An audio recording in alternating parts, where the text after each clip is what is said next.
want to start off today how I have been starting off all the Ukraine coverage on the show, and that is to break down the fighting that's actually going on in Ukraine. And of course, there's so much, misinformation out there. I've been doing my best to just, say what we know, and then try to break down some of the speculation as well. And so right now the reporting is Russia has really upped the targeting of civilian infrastructure in Ukraine, and there certainly is a lot of footage now of what appears to be apartment complexes and different kinds of buildings that you would see in cities, or like larger residential areas even, and that there's quite a bit of destruction there.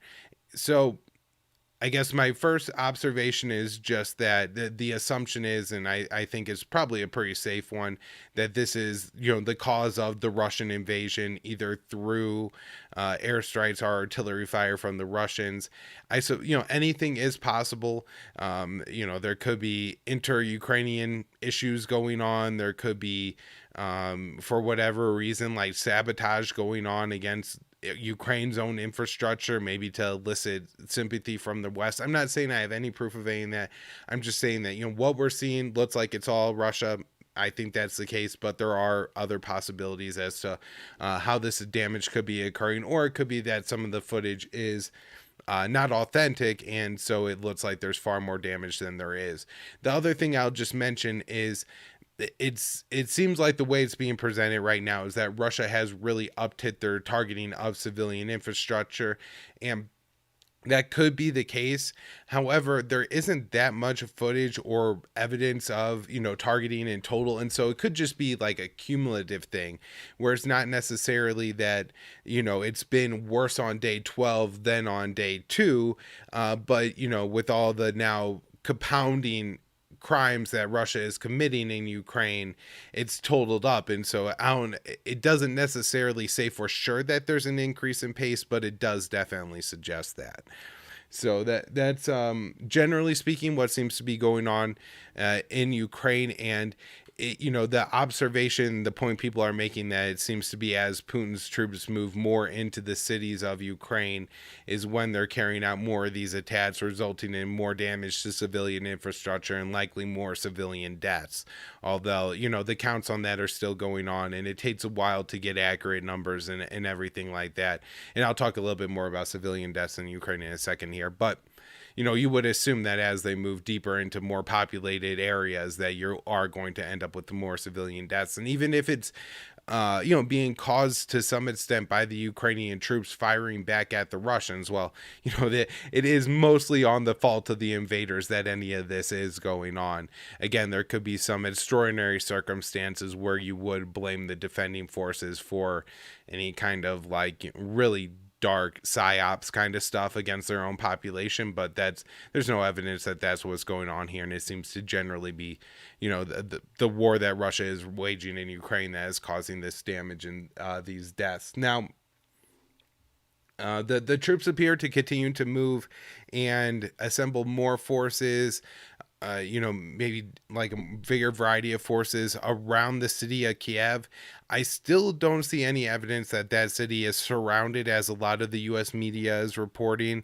I'm not sure why they are saying that, because typically they're saying that the Ukrainian resistance is doing well, and if the capital city is surrounded, that might not be the case. But it does seem that Russia is moving more forces in that direction, towards the capital city of Kiev, and it does seem likely that the end goal of the Russian forces would be to encircle the city, although it's unclear, if they're trying to keep the civilians in there, or what the purpose, what their ultimate end goal there would be. There is fighting also in the south of Ukraine along the Sea of Azov and Black Sea. I'm not sure about actually fighting in Odessa yet. I saw a video from the mayor of Odessa, or whoever the civilian local government leadership is, who was saying that he expects it to happen soon, and that there was, I think, already some fighting in like the greater Odessa area. I saw a video that somebody posted of a bunch of people in Odessa building or making like Molotov cocktails and things like that. So the people definitely think that the fight is coming there. And then there does seem to be a good amount of fighting around the southern city of Mariupol. I might be pronouncing it wrong one way or the other. And this is the area that I believe there's one of the strongest presences and largest presences of the Azov battalion. This is one of the few places where I have seen footage that seems to be war crimes committed by the Ukrainian side, preventing civilians from leaving, including carrying out alleged murders. So there's some pretty solid evidence that this happened in at least one case. And so while we could get into the civilian deaths here, I think that made sense. While there has now been a reported, and this is according to Air Wars, the confirmed low number 351 civilian deaths in Ukraine. The majority of those are either Russia like directly killing the civilians, or Russia engaging the Ukrainian forces in a fight, and then whoever kills the civilians in that, it's all on the Russians, right? So, but this would be a case where the civilians were fleeing, and it's just the thuds that are in charge of the local government are acting like terrorists and killing their own people to keep them in the city, to use them as human shields against the bombs and things like that. And again, I had talked about, I wouldn't be surprised if we saw this, because it is a pretty common tactic that has been used by extremist groups when they have held cities to retain that control. Not just, the Islamic State or Al Nusra, HTS, whatever you want to call them, in Syria, but we also saw similar tactics carried out by the ISIS affiliate that took over a city in the Philippines, and then I'm trying to think, Iraq as well, definitely. So yeah, those are just a couple times I could think of examples of that happening. So it does seem like, at least to some extent, it is happening among the most extreme members of the Ukrainian armed forces in Mariupol, in southern Ukraine at this point. And then the Donbass is another interesting area, because this is the side of the Ukrainian civil war for the past 14 years, and in some respect is getting the least amount of attention now. Still, even though the war in Ukraine has turned up, and of course it's in a way all about the Donbass and everything that's been going on there. This is a place where, if are civilians being killed, you maybe couldn't also directly tie them to Russia, because there have been the Ukrainians fighting a pretty aggressive war there for the past 8 years, and so that the fact that the fighting is now going on there likely would have been happening regardless of the Russian invasion. I mean, and it could have even been what provoked the Russian invasion, although that is not exactly clear yet.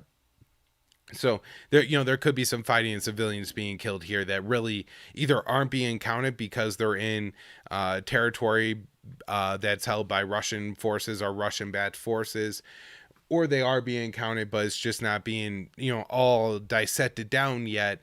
And these are maybe deaths that can't all be chalked up to Putin's war, if we're talking about the ones in the Donbass. Now, Gilbert Dotro has a new article out today. We have it on the blog at antiwar.com, where he says that one of the things that happened in the Donbass is Putin has mostly relied on the local forces of the Donetsk and the Luhansk areas, and not using Russian forces to secure that. And so it doesn't seem like, at least by any of the different maps I've seen, there's been a ton of progress made by the Russian-backed forces out of the Donbass. Now, it doesn't seem like there's been any the other way either, but there are a lot of Ukrainian forces that have been deployed there. So I'm not sure if the Ukrainian forces are leaving and like redeploying to defend larger cities, or like the capital of Kiev, or anything like that, but that is that's kind of the situation in the Donbass. And there could be some very important details here, and could maybe explain what's happening. Like, if the Donetsk and the Luhansk governments really start to push out and seize more territory, well, then maybe part of that is whatever territory they get to seize, they get to keep in their own independent states, or something like that, because the historic Donbass is far larger than the area that has been controlled and has been known as the Donbass for the past 8 years, since 2014 in Ukraine. So let's see, what else do I have? No update on the troop deaths from the last show, 1.5 thousand on each side. Again, there's been fighting over the weekend, so you would assume it increased, but there's no new estimates that I think add anything to the conversation over the past couple of days. Um, there's reports now that the refugee number, the number of Ukrainians that have fled, mostly 2/3, I believe, to Poland, has reached 1 million people. In Gilbert Doctor's article that I just talked about, he did explain that he thought a lot of these people would be welcomed into Poland and would end up staying there long term. I guess Polish is not that different from Ukrainians. It's a kind of an easy bridge to gap in learning a new language, at least to make yourself functional in Poland. And, that would compare to like going to Germany, France, the UK, Spain, or something like that, where other migrants have gone, like from the Middle East. So there's that. I don't believe anybody's really bothering to count the number of people who flee into Russian held territory, although my guess is that that number is in the hundreds of thousands at this point. I think right as this conflict was starting, maybe 2 or 3 days into it, that number was at 96,000. And so I would be really surprised if, with the fact that there has been fighting going on along the line of control in the Donbass for the past 2 weeks, that more people would have fled. But I do believe that, like in Ukraine, there is a general mobilization order in the Donbass region, so that's a real problem. Let's see.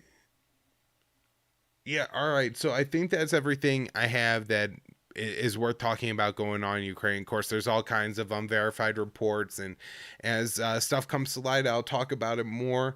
Some things going on about this that I do think are very important from the outside.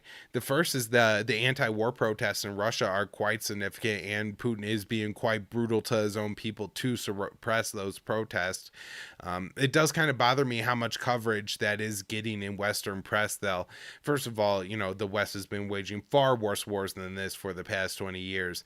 And the fact that we're like heralding Russians for standing up to their government and don't feel absolutely ashamed and disgusted with ourselves for not having done the same over the past 20 years is a real head scratcher for me.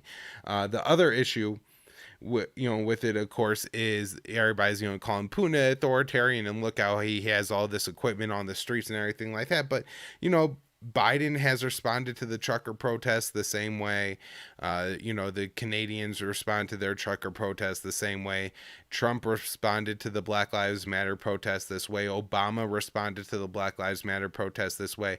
So it's not some kind of unique evil, but the focus on it and exclusively as the police militarization issue is pretty unique to Ukraine.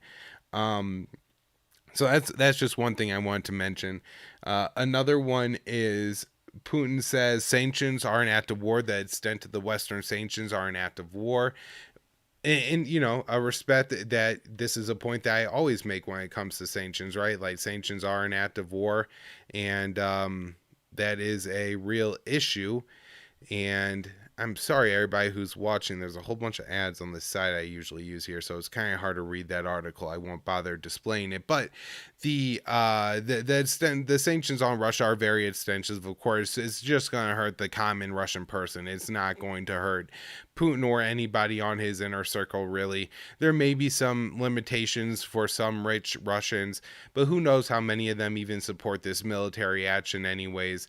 And of course, we would be completely appalled as Americans if we were being punished for George Bush's war in Iraq, or Barack Obama's war in Syria or Libya, or, the war that Trump kept going in Yemen or something like that.